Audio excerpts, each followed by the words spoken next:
အားလုံးပဲမင်္ဂလာပါကျွန်တော်ဒီကပြပေးနေတာကတော့ကျွန်တော်ရဲ့တစ်ပတ်တစ်ခါကန်းကြီးရာစီစဉ်မှာတော့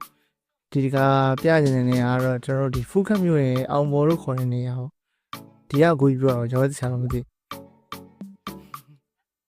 ရှူခင်းကတော့တော်တော်ကောင်းတယ်ပေါ့နော်မင်းတို့မြင်တဲ့အတိုင်းပဲရှူခင်း view တွေနဲ့တော်တော်လှတယ်ပေါ့နော်တော့ဘေးပတ်ပတ်လေးမှာဆိုတော့ဘယ်တော့ပြောမလဲ180ဒီဂရီပတ်ဝန်းကျင်ပေါ့အဲ့မှာရေရှိနေနေ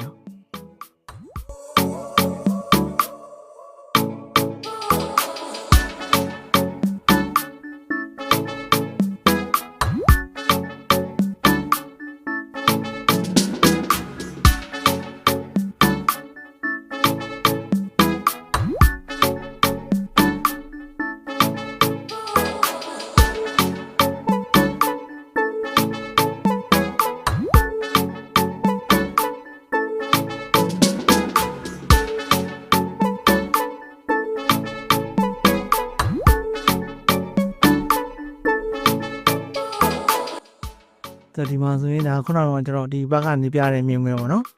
ဒါအခုကတော့ဒါသူ့ရဲ့ဟိုပေါ့တောင်ကုန်းလေးလိုနေရပေါ့ဒီမှာဆိုရင်တော့အကုန်တောင်တန်းလေးနဲ့ကြည့်ရတော့လှတယ်ဒီမှာဆိုရင်ဒါကျွန်တော်တက်လာခဲ့ကားလမ်းလေးပေါ့လာလေလို့တော့ကောင်းပါတယ်ဒါပေမဲ့လည်းပြောမယ်ဒီမှာလူတော်တော်ပြက်တယ်ပေါ့ငါတော့ကျွန်တော်အဖွဲ့လူများလို့လာရဲတာပေါ့သိပြီးတော့ view ကတော့လှမယ်မယ်လူတော့တော်တော်ပြက်ပါဒါကျွန်တော်မျှဝေချင်တာကတော့ဒီနေ့ပြပေးချင်တာဒီအရာလေးဖြစ်ပါတယ်အားလုံးကျေးဇူးတင်ပါတယ်